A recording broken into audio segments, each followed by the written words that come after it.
Muy bien, a ustedes, queridos amigos, la comunidad cristiana Shalom les dice bienvenidos, sean bienvenidos.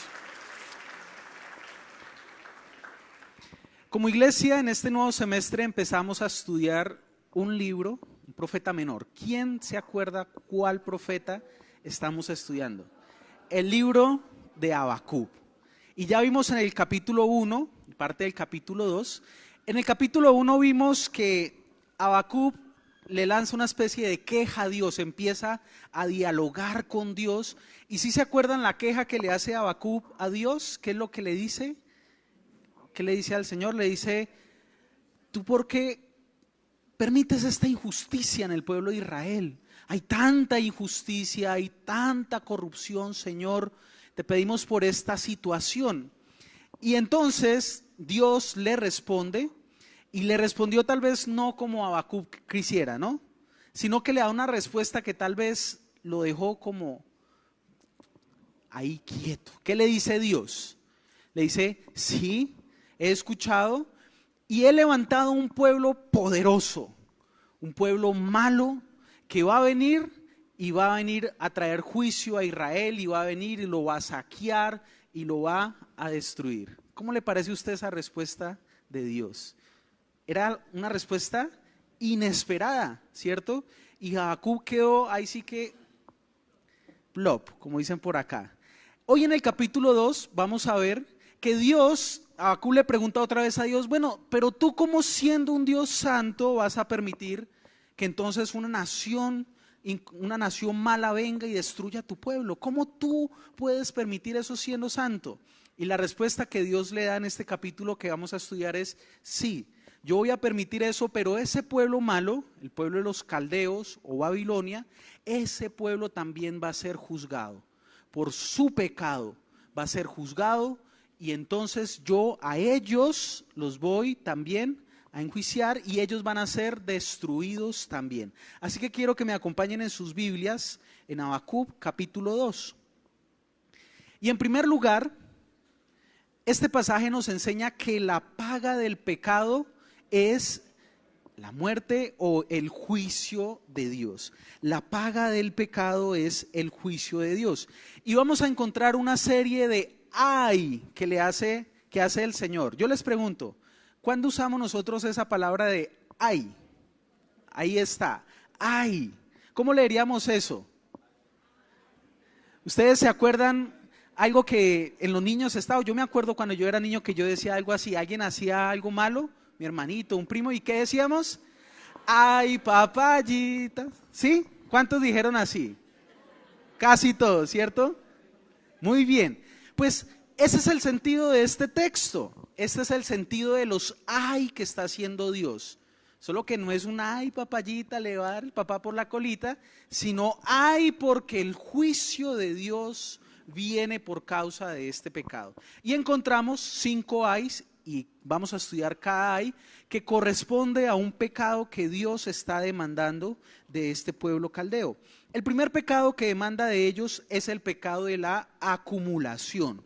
Ahí en el versículo 6, ahí en pantalla lo tienen, dice la palabra: no han de levantar todos estos refrán sobre él y sarcasmos contra él, dirán, ay del que multiplicó lo que no era suyo. ¿Hasta cuándo había de qué?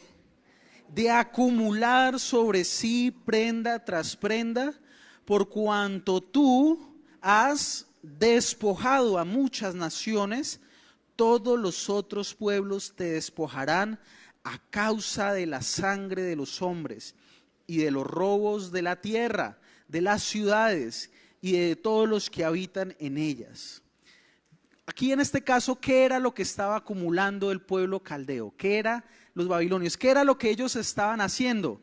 Ellos estaban expandiendo por el mundo y su visión era tener más tierras, conquistar más tierras y más y más y más y más y más. Y yo quiero preguntarles, ¿será que el pedazo de tierra que tenía en ese entonces este pueblo caldeo no era suficiente para ellos? ¿Será que se quedaron como apretaditos y como que no cabemos aquí, ya no nos cabe en nuestra finca y nuestras casas, entonces tenemos que ir a buscar una nueva nación, una nueva tierra donde ir? ¿Será que no era suficiente? Pues bien, este pueblo quería eso, quería acumular. ¿Y acumular qué? Tierras. Y por eso entonces iba de nación tras nación acumulando, y para eso aplicaba la violencia, aplicaba la fuerza, mataba, etcétera, etcétera, etcétera. Y el Señor les dice: ay de ustedes, babilonios, que hicieron eso, que acumularon sobre sí. Y al leer este pasaje y todo lo que estamos leyendo, pienso en mi amada Colombia también. ¿Cuántas personas no han sido despojadas de su tierra por la violencia, por otros? Porque esos otros no se conformaron, porque esos otros tenían una mentalidad de violencia. ¿Cuántos? ¿Cuántas personas tenemos? Más de 5 millones de desplazados. No sé si nos cabe en nuestra mente esta cifra. 5 millones de personas que perdieron su tierra, que fueron desplazadas porque otro quiso acumular más, no fue más. Quiso acumular un terreno para sembrar, X mata, o quiso tener más, entonces amenazaron para que se fueran de ahí, etcétera, etcétera. Pero también pienso por cada uno de nosotros y me acuerdo de las palabras de Juan el Bautista cuando lo fueron a preguntar. ¿Y nosotros qué debemos hacer?, le preguntaban a Juan. ¿Y qué respondió Juan el Bautista? Algo muy sencillo: el que tiene 2 túnicas, dé al que no tiene. Mire, el que tiene, ¿cuántas? 2. Yo les pregunto, ¿cuántos de nosotros no acumulamos también? No acumulamos. Tal vez no aplicamos la violencia, pero sí empezamos a acumular, fruto tal vez de tener anhelos, sí, de tener más, pero en resultado quedan allá guardados. ¿Cuántos de ustedes tienen ahí ropita que no se ponen por lo menos hace un mes, que está allá guardada con hongos tal vez, o un poquitico más, con un año de anterioridad? Vea, hermano y hermana, algo que usted tenga guardado hace más de un año, usted ya no se lo va a poner más. Usted ya no necesita eso.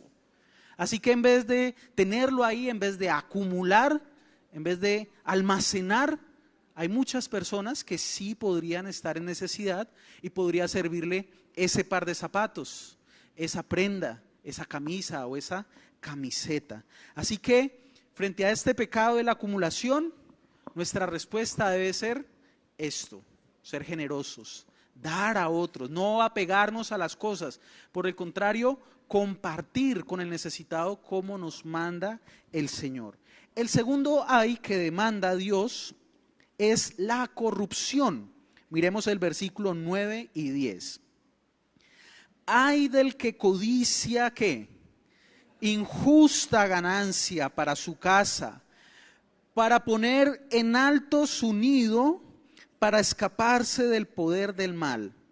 Tomaste consejo vergonzoso para tu casa, asolaste muchos pueblos y has pecado contra tu vida. Aquí este pasaje está haciendo referencia a la corrupción que hay al desear esa ganancia injusta, pero también al querer escaparse de la justicia. ¿Qué dice ahí?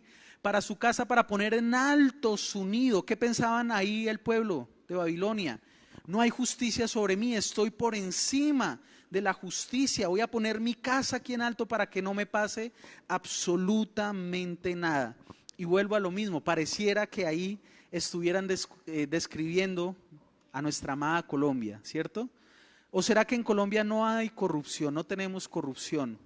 No hay personas que codician esa injusta ganancia, que a todos los contratos le sacan su tajadita, la cebolla, ¿cómo voy yo ahí? ¿Cierto? Y también que piensan que están por encima de la justicia. Yo no sé si a ustedes les pasa, pero yo miro a veces la noticia, la corrupción, y miro que los declaran que no pasó nada y que salen de la cárcel o que no se juzgó, y se sabe que robó, se sabe, pero pareciera que la justicia fuera inútil en juzgarles. Pues bien, esta palabra a mí me llena de esperanza, porque puede que pasen la justicia de este mundo, y puede que sí, que entre comillas se salgan con la suya las personas y digan, no, pues ya compré justicia, juez y a este y ya no va a pasar nada conmigo. Pero algún día todos y cada uno de nosotros vamos a estar delante de un juez que nadie puede sobornar, ante un juez que es justo y que al pecado lo va a castigar. Así que la corrupción era el pecado de ellos, pero no vayamos muy lejos, pensemos en nosotros porque estamos en una nación donde se ha permeado una cultura de la corrupción. Esas personas que están ahí, que han llegado a estos niveles de corrupción, no es que se hayan vuelto corruptos allá cuando llegaron, sino que desde chiquitos venimos aprendiendo una cultura de corrupción y que nosotros como iglesia no debemos permitir, debemos ser santos, diferentes. O les voy a poner algunos ejemplos. En el colegio, los estudiantes que hacen la chivita ahí, la anotan. Yo les pregunto, ¿no es eso también corrupción? Claro que sí. O por ejemplo, que yo soy empresario y digo en mi restaurante que vendo este alimento con estos ingredientes. Y mentiras, no le he hecho estos ingredientes, sino que le estoy echando otros ingredientes. O que yo fabrico estos zapatos con este tipo de cuero y no es.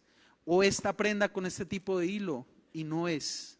Y pareciera que es como lo normal, como que todo el mundo lo hace, yo lo puedo hacer, así que estamos en esta nación de corrupción, no hay nada que hacer y es la forma de salir adelante. Pero como dice esta palabra, ay del que codicia injusta ganancia, ay del que practica la corrupción y cree que esa es la forma de conseguir las cosas. El tercer ay que demanda Dios de los caldeos es la violencia. El versículo 12 dice lo siguiente: ay del que edifica ¿qué?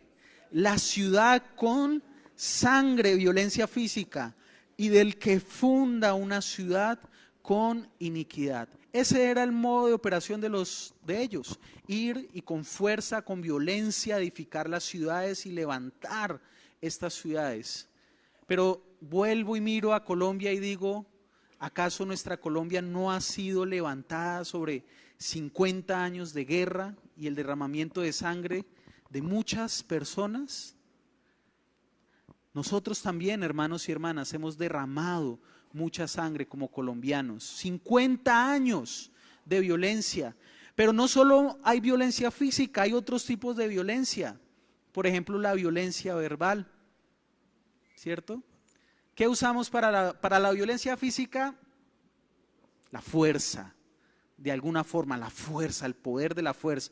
Pero para la violencia verbal necesitamos, como dice Santiago, un pequeño miembro, chiquitico, pero que tiene el poder de incendiar cualquier cosa, y es la lengua.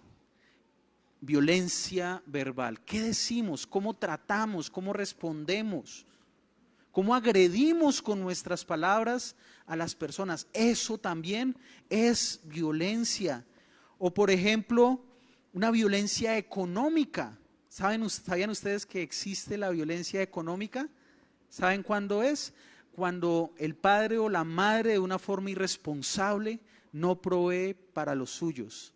Está siendo violento económicamente. Cuando un papá sale de su hogar y se olvida que engendró hijos y deja a esta madre con sus hijos ahí y no les provee, no les da para el estudio, para el alimento, es violencia económica. ¿O qué decir del bullying que está tan de moda en los colegios, en las universidades? El ciberbullying, ¿qué es eso? Burlarnos de las personas, empezar a burlarnos por sus defectos y atacarlos. Es algo que está de moda, es violencia. Y de este tipo de violencia y de cualquier tipo de violencia que podamos hacer, debemos, hermanos y hermanas, arrepentirnos. El cuarto pecado que demanda de este pueblo es la inmoralidad. Miremos el versículo 15. Dice lo siguiente: ay del que da de beber a su prójimo, ay de ti que le acercas tu hiel y le embriagas, ¿para qué? Mirar su desnudez. Esta era una práctica en esta nación. ¿Qué hacían ellos? Dice ahí, embriagaban a las personas, los emborrachaban, con el único fin de poder después coger y quitarles la ropa, mirar su desnudez, y hasta ahí dice el pasaje, pero quién sabe de ahí en adelante también qué más. Y aquí encontramos inmoralidad en todo su esplendor, de diferentes tipos. Por ejemplo, la inmoralidad sexual, ahí está, la lascivia, querer ver. Y frente a esto quiero recordarles en esta mañana, hermanos y hermanas, que las relaciones sexuales solamente están permitidas en un único ambiente, y es que la familia, entre el matrimonio entre un hombre y una mujer. Cualquier relación sexual por fuera de ese contexto es pecado, punto, no más. Es decir, si usted tiene relaciones sexuales antes del matrimonio, ¿qué es? Pecado. O si usted tiene relaciones sexuales fuera del matrimonio con una persona diferente a su esposo o a su esposa, ¿qué es? Pecado. O si se practica el sexo de hombre con hombre o mujer con mujer, es pecado. Y frente a esto el Señor dice, ay, incluso dice que este tipo de personas, los adúlteros, los homosexuales, no heredarán el reino de los cielos, la inmoralidad. Y aquí también hay otro tipo de inmoralidad, cuando dice que lo acerca para darle de beber y para emborracharlo. ¿A qué nos referimos ahí? A los vicios, ¿cierto? A las adicciones, en este caso al alcoholismo, a las drogas, al tabaquismo y otro tipo de vicios. Son pecados, es darle rienda suelta a los deseos pecaminosos. Muchos dicen, no, pero es que en la Biblia no prohíbe el cigarrillo, muéstreme dónde está. Pues yo le digo, eso es darle rienda suelta a su naturaleza pecaminosa, a esos deseos, y es permitir un vicio, y ese vicio es pecado. ¿Y cuál es el resultado final del pecado, hermanos y hermanas? Solo hay uno, y no es nada bueno. Así que si tú estás practicando en esta mañana el pecado, hoy es un día especial de arrepentirse. Si tú estás teniendo, como decía, relaciones sexuales por fuera de este contexto en el que la palabra de Dios lo permite, hoy es un día de tomar decisión y de arrepentirse. Pero en quinto lugar, el último pecado que demanda Dios es la idolatría. Miremos el versículo 18 y 19. ¿De qué sirve la escultura que esculpió al que la hizo? La estatua de fundición que enseña mentira para que haciendo imágenes mudas confíe el hacedor en su obra. Ay del que dice ¿a quién? Al palo, despiértate, y a la piedra muda, levántate. ¿Podrá él enseñar? He aquí está cubierto de oro y plata, y no hay espíritu dentro de él. La idolatría. ¿Qué es la idolatría?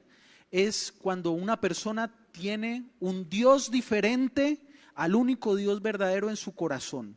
Y en este caso aquí está demandando estos ídolos que se levantan físicamente, dioses falsos. Pero también recordemos que un ídolo es cualquier persona, situación, cosa que ocupa el lugar principal de Dios en nuestro corazón, es un ídolo. Y aquí en este caso está haciendo la siguiente figura. Voy a suponer de que yo digo, me voy a crear un Dios y lo hago de madera, bien bonito, le pongo cara bonita, esto, lo cubro de oro y después vengo y me arrodillo a él y le empiezo a pedir cosas. ¿Tiene eso algún sentido?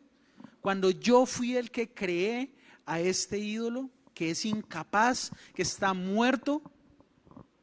¿Cuántos ídolos hay en Colombia? ¿Cuántas vírgenes se han levantado? ¿Cuántos rezos a santos, a ángeles? Que por cultura entonces está para el empresario, entonces órele al ángel este, y para el matrimonio a este otro, y si usted quiere enamorarlo a este otro santo. y si usted quiere hacer esto, la Virgen aquí, la Virgen allá. Hermanos y hermanas, son dioses falsos. Y la idolatría, Dios la condena. Y frente a esto, hay que decir lo siguiente, Hechos 4:11 que está ahí en pantalla. Hablando de Jesús dice, este Jesús es la piedra reprobada por vosotros, los edificadores, la cual ha venido a ser cabeza del ángulo. ¿Y en qué? Ningún otro hay salvación, porque no hay otro nombre bajo el cielo dado a los hombres en que podamos ser salvos. Solamente hay un camino, una verdad, una vida. Solamente es uno el que puede salvarnos. Solamente hay uno verdadero que puede escuchar allá y su nombre es Jesús. Y solo a través tenemos camino al Padre. Así que frente a estos pecados que acabamos de ver, viene entonces la respuesta de Dios. Y la respuesta de Dios es, hay un juicio. Miremos el versículo 7, porque la paga del pecado es el juicio de Dios. 7, 8, versículo 16 y 17. Dice, ¿no se levantarán de repente tus deudores? Hablándole al pueblo de Babilonia. Y se despertarán los que te harán temblar y serás despojo para ellos. Por cuanto tú has despojado a muchas naciones, todos los otros pueblos, ¿qué pasará? Te despojarán a causa de la sangre de los hombres y de los robos de la tierra, de las ciudades y de todos los que habitan en ellas. Te has llenado de deshonra más que de honra. Bebe tú también y serás descubierto. El cáliz de la mano derecha de Jehová vendrá sobre ti y vómito de afrenta sobre tu gloria. Porque la rapiña del Líbano caerá sobre ti y la destrucción de las fieras te quebrantará.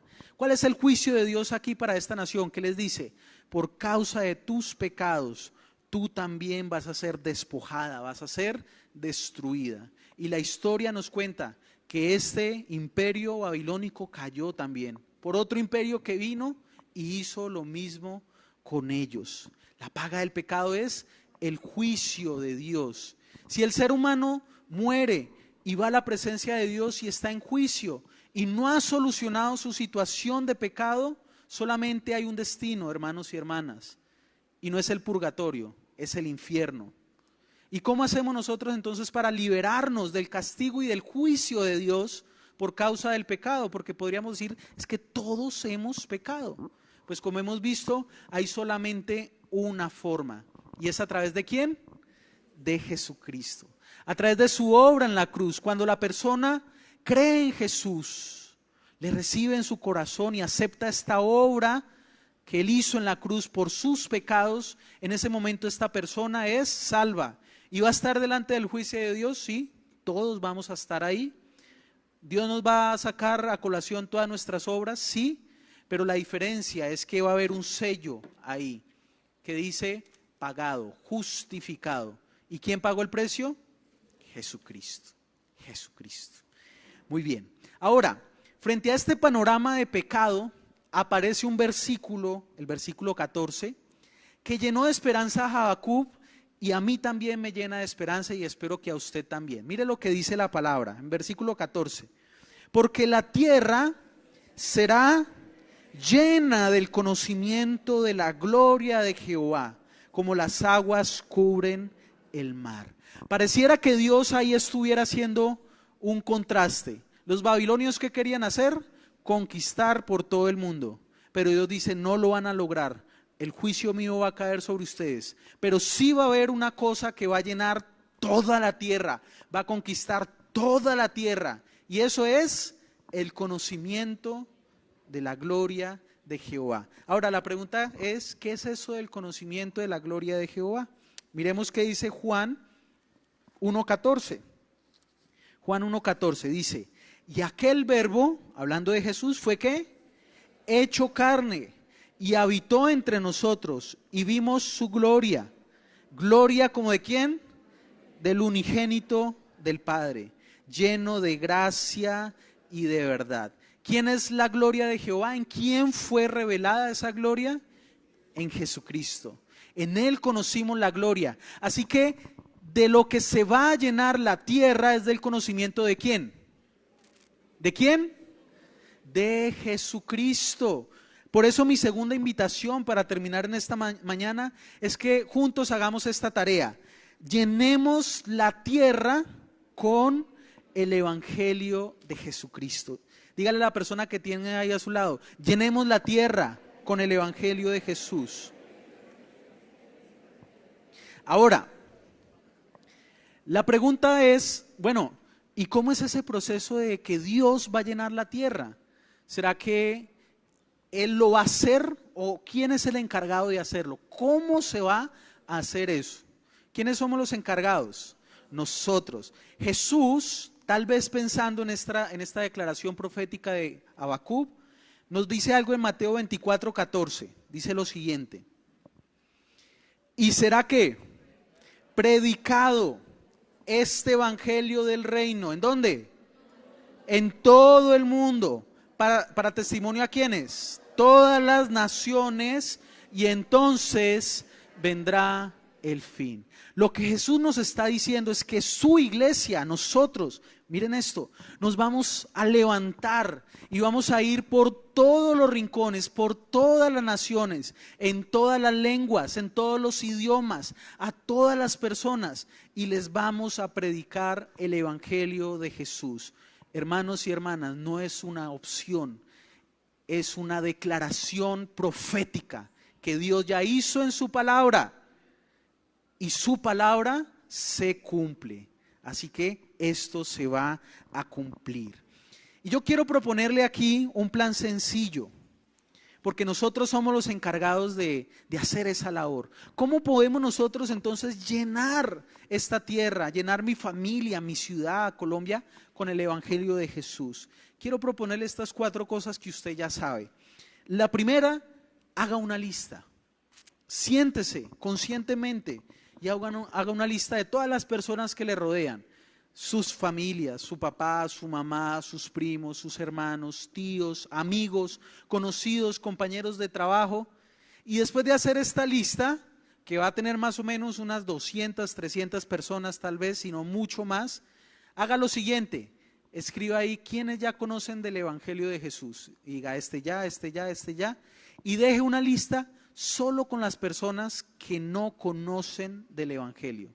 ¿Por qué es importante esta lista? Porque recordemos, si estas personas llegaran a morir el día de hoy sin Jesús, el juicio de Dios está sobre su vida. Y tú tienes el mensaje, tú tienes la palabra, tú sabes qué decirle, tú tienes la respuesta para sus necesidades en el mensaje de Jesús. Y en segundo lugar, ¿qué debemos hacer? En segundo lugar, ore por ellos, empiece a orar. Señor, ábreme una puerta, ábreme una posibilidad. Hace tiempo no me hablo con esta persona, permíteme otra vez volver a hablar. Estoy mal con esta persona, permíteme reconciliarme con ella. Abre su corazón, prepara un espacio. Ore por ellos, pero también ore por usted. ¿Para qué? Pida sabiduría a Dios, pida denuedo, pida valentía a Dios para hacerlo, porque tal vez ¿qué es lo que nos falta a muchos de nosotros? Valentía. Esto que yo estoy enseñándoles en esta mañana no es nuevo para ustedes, no es una invitación que el Señor nos haya hecho la primera vez, nos la ha hecho y nos la hace constantemente. ¿Pero por qué no la hacemos? Porque nos falta valentía muchas veces de lanzar esta primera palabra. Así que pídale a Dios. Así hacía la iglesia primitiva, le decía: Señor, danos de nuevo. Y el Señor derramaba el Espíritu Santo, ¿y qué les daba? De nuevo.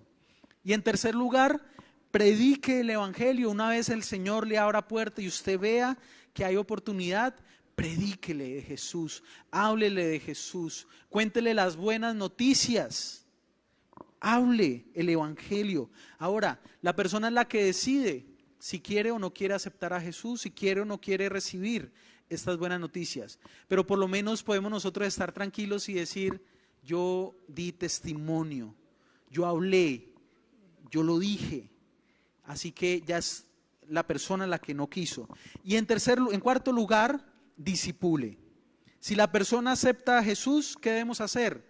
Acompañarle en su crecimiento en la fe, enseñarle todas las cosas que Jesús nos mandó. No debemos ser irresponsables solo de sembrar la semilla y ya, porque esta persona debe crecer, debe aprender, debe madurar en su fe y nosotros debemos acompañarle.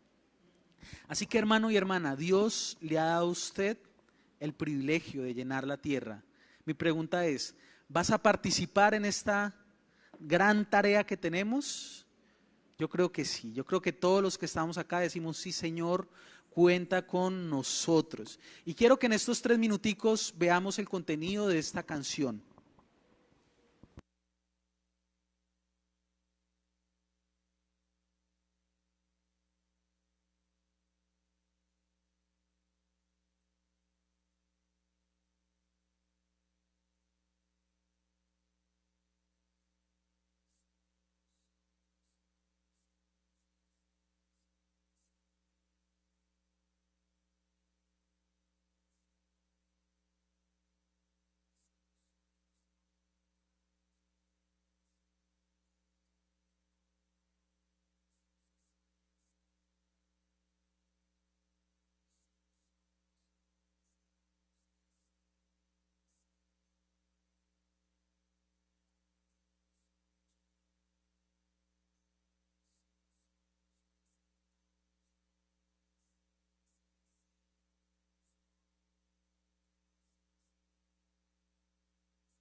Si nosotros no somos los que llenamos la tierra del Evangelio, ¿quién lo va a hacer? Las tinieblas se están expandiendo. pero la iglesia se levanta en obediencia a ser luz. Puedo sentir cómo el Espíritu Santo está hablándonos en esta mañana, y quiero invitarte a que te coloques de pie. Aquí hay muchas personas que en esta noche deben arrepentirse.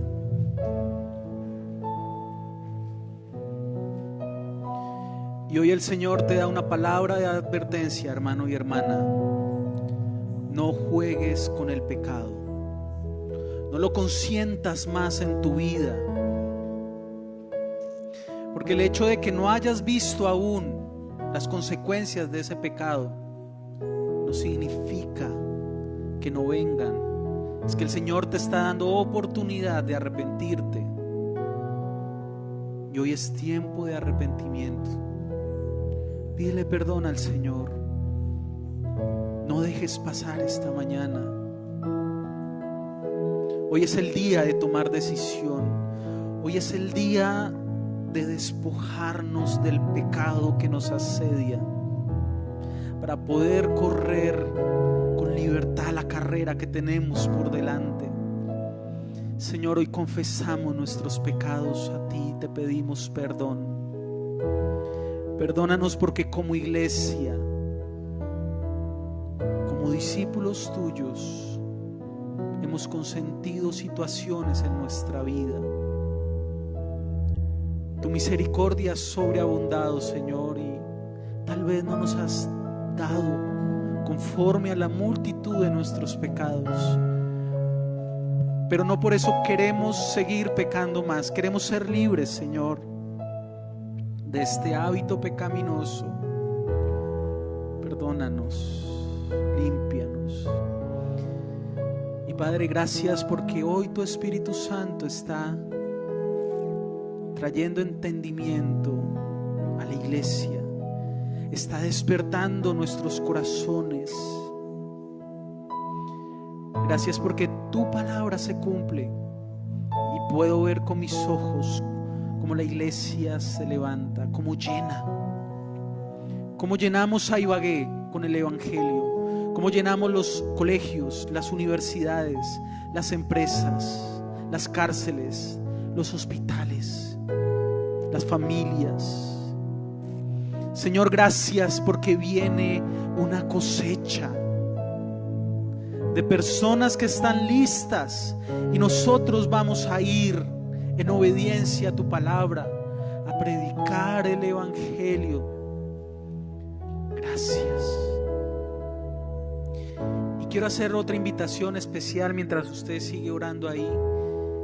Es a todas las personas que hoy nos acompañan por primera vez, y también a todas las personas que no tienen seguridad de vida eterna, que si mueren hoy no saben si van al cielo o no van al cielo. Todos los amigos que nos invitaron, que nos acompañan hoy, como vimos, solamente hay una persona en la que podemos ser salvos, y es en la obra y persona de Jesús. Yo sé que tú puedes creer en Jesús, porque por cultura creemos en el Hijo de Dios, sabemos de que Jesús existió, pero tal vez tú nunca le has rendido tu vida a Cristo y le has dicho: Jesús, te abro mi corazón, ven. Nunca le has pedido realmente perdón por tus pecados.